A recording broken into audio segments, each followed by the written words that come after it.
goes, forget the shout-outs, everything. Right off the bat, man, week 1 of the NFL was off the chain. It was off the chain because Brady broke records. Janikowski broke records. My fantasy team won. Wrecked Jimmy's. They broke records. They broke records. Cam Newton just did what everybody. Fig Newton was on fire. Okay. Let's just see him do it again. Okay. And Romo. It was the Dukes. It was the Dukes. It was. But why did he throw that ball at Revis of all people? It doesn't matter. The thing, George, that I find the most mind-boggling is the old man that rolled up into the Jets stadium. Okay.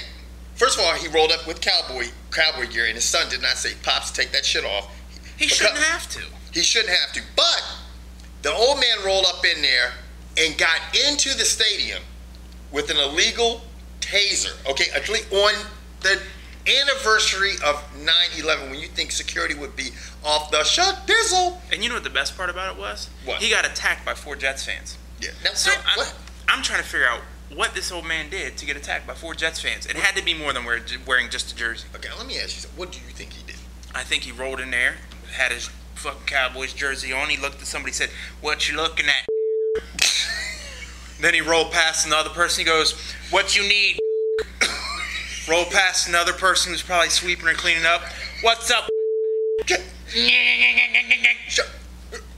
You hear that? What? Beeps, man. What beeps? Anyway, man, I'm hearing shit. Look, put it this way. When that old man pulled out that taser, he was like, "I'm good." He probably had a flashback to Nam. I'm going to get you all. George. What? Do you hear that shit? Hear what? Man, I think James is censoring you, man. Man, can you stop? James, seriously. We got a show to do. Anyway, Kevin and I both find it utterly amazing that this old dude rolled up in there and started tasing people. Now, my favorite part about this story is that the son is blaming Rex Ryan for his comments. Now, for you folks who haven't paid attention to what's happening to fans, look what happened in L.A., the L.A. Dodgers and San Francisco Giants. Yeah, it's getting that guy got killed. Did he die? I think he died. They curb stomped him. Like, sorry, is that a new word, motherfucker?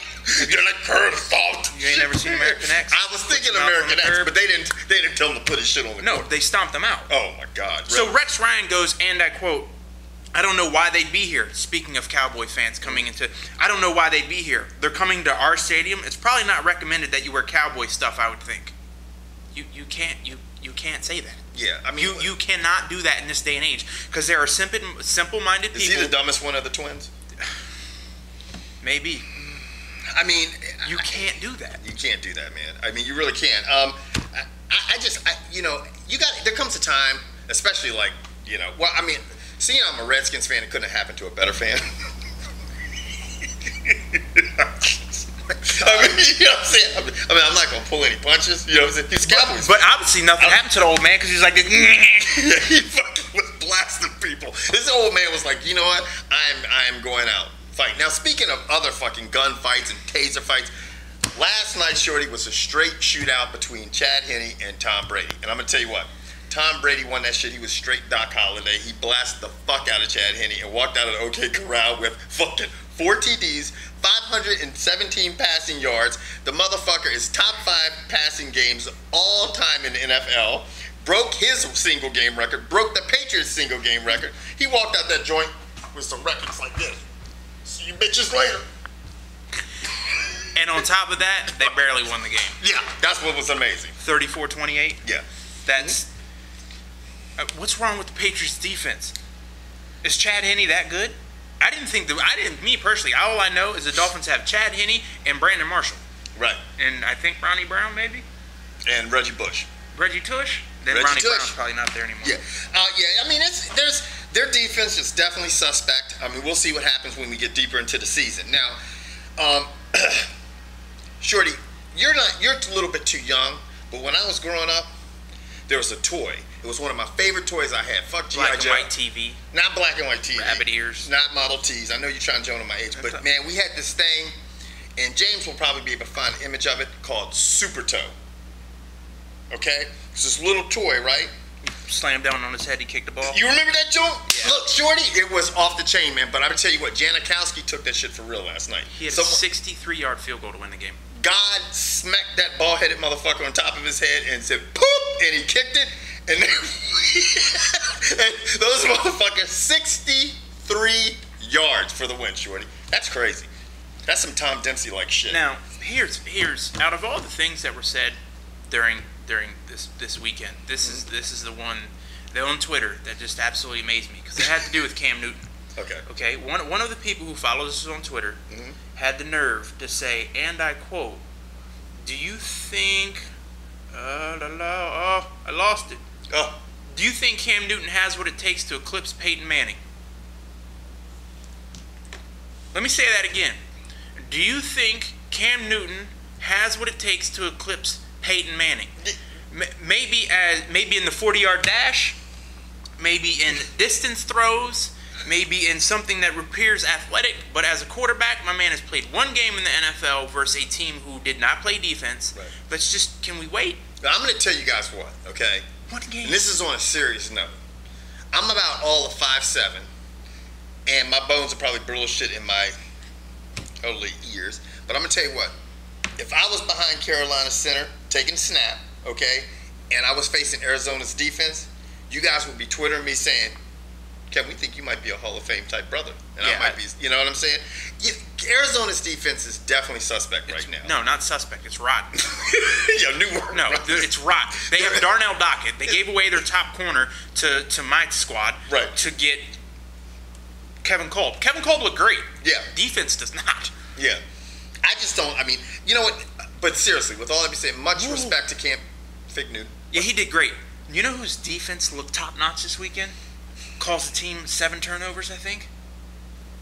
Have any idea what I'm talking about? Plays right up the street. That's the Baltimore Ravens. Who'd they play?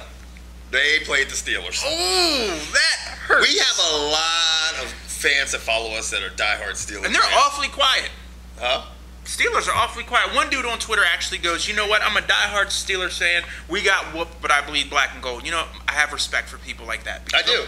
Because at least you can admit it. Because I can tell you right now, there are probably some Steeler fans out there who are making excuses. You got stomped. Joe Cristiano, who's to me the biggest diehard Steeler fan that I know, he was like, he's just kind of quiet. It's like, what the fuck? You know, basically we were like, it seemed like they got overwhelmed and then it just went downhill from there. But he was like, their plane broke down at Baltimore when they were leaving, and Joe's like, good. They can sit on that motherfucker and think about this shit for a while because it was just execution and mistakes that hurt them. I mean, 7 turnovers, man, you're going to get stomped. You mean the Steelers got executed? Yeah, they definitely got executed because they weren't executing, you know? It was bad. Yeah. Now, speaking of people that probably need to get executed or can't execute or for all you Dallas fans, Romo. Ooh, thank you. Is that why throw the ball to Darrelle Revis? Here's the thing I don't understand. No one throws the ball at Darrelle Revis, so you decide when the game's on the line, I'm going to throw the ball at Darrelle Revis. You suck, and you're my fantasy quarterback. I love it. Now, get this. As much trash as I've talked in the past years about quarterbacks and players in the NFL, guess which 2 are my starting quarterbacks? Just guess. Tony Romo. Mm-hmm. I'm going to tell you what. And Phillip Rivers. I'm going to tell you. I'm going to tell you how it went down for the first 3 3/4 of the game with Tony Romo. Bip. Miles Austin, bip. Devs Bryant, bip. The last 2 minutes of the game, you call the signals.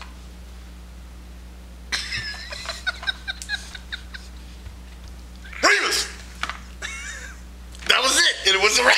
It was a wrap, shorty. Something happens to Romo. He either gets cockeyed as shit the last few seconds of the game, something goes south, man, and everything goes. He's a choke artist, cannot close out games, man. I hate to tell you. They need to bring in. Hey, go get Mariano Rivera. Maybe he can come in and close out a game. Man, you got me spitting on you. Why? Mariano Rivera. You just need somebody to finish. So let Romo can play the first 3 quarters, halfway into the 4th, and as soon as the game, hey, go take a seat, buddy. Yeah, you need to finish it. Now, we're gonna get out of, because we've been really excited because it's NFL shit, and we're going to move into MMA news. Now, this past weekend, we saw Daniel Cormier do something that no one expected him to do except for him. Actually, I don't even think Kevin picked Cormier. No, I didn't pick him to win. I just thought, the only thing I said I was impressed with his hands when he fought Monson, but I did not pick him to beat Antonio Bigfoot Silva. Not only did he beat Bigfoot Silva, he knocked him out. But in the process of knocking him out, he knocked himself, in my opinion, out of the heavyweight tournament because he broke his right hand. Yeah. They're saying he's out 6 to 8 weeks. I mean, man, can we just scrap this tournament now?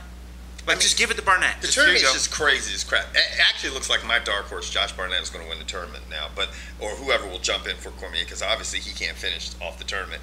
But I mean, I knew right away if you hit that guy on that chin, he hit him in the head. That whole thing's like cement. I mean, it was like,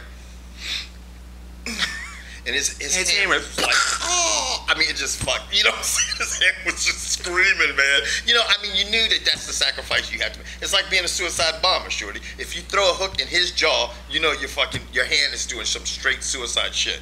Okay? I'm just gonna let you know. I can't believe you just compared suicide to breaking your hand. You throw a hook in Silva's jaw, it's like being a suicide bomber. You know what I'm saying? Anyway, okay. So what do you think's gonna happen with all that shit? Let's be honest. There's supposed to be a Strikeforce card in December. Carano's supposed to fight on it. Cyborg's supposed to fight on it. I'm talking about Chris Cyborg, the female. Right. That'll be exciting. They're not fighting each other, from what I hear. I don't know. Like, let's be serious. I mean, just bring somebody in, let Barnett win. Make it in December. What are we in? No, well, maybe we're not. in September, mid-September. October, November, December, 3 months. Look, if Barnett's healthy, you bring in a substitute. Just let him and get it over with. The problem is Strikeforce it's pretty much a wrap. I mean, and even there's athletes within Strikeforce. What were you telling me about King Mo? Well, we'll get to that in a second. Okay. Now, here's a question I have to ask you. If you're Cormier, okay, you just broke your hand. What incentive? Now, your ultimate goal is to make it to the UFC. You knocked out probably top 10 heavyweight. Right. But Silva's got to be in the top 10 in the world. Right. So you knocked him out. Okay. You broke your hand. Okay. We're gonna come to you and be like, look, you got two options. We can either wait for this Grand Prix tournament at the end, or we'll put in a substitute, and you can rest up your hand. The reason I say that is because I gotta think if he pulls out of the tournament, he can just get out of his contract, go straight to UFC. I would pull out of the tournament, rest up my hand, because at this point in time, he is up here. He's riding a fucking high, man. You know what I mean? And so, only thing he can do is lesser himself. Like, if he lost to Josh Barnett, he comes in not 100%, his hand's hurt, he loses to Josh Barnett, then all of a sudden, his credibility goes down a little bit. Now he can rest up, train with Velasquez and all those other crazy heavyweights down there, and get a good UFC contract, come in there undefeated. Have him fight Frank Mir. Yeah. Or to open up, or have him fight. I mean, there's lots of options, but I just think if I'm Cormier, I'm just like, I'm good. Yeah. I mean, your ultimate goal now has to go to the UFC because Strikeforce is done. Yeah. I mean, he's coming in undefeated. I would rest my hand. I wouldn't come in there not 100%. Now, as Kevin said, King Mo Law is famous for giving these absurd type blurbs or these sound bites that are just priceless. And King Mo, they've gone out and said, well, don't you want the 205 belt in Strikeforce? He's like, no.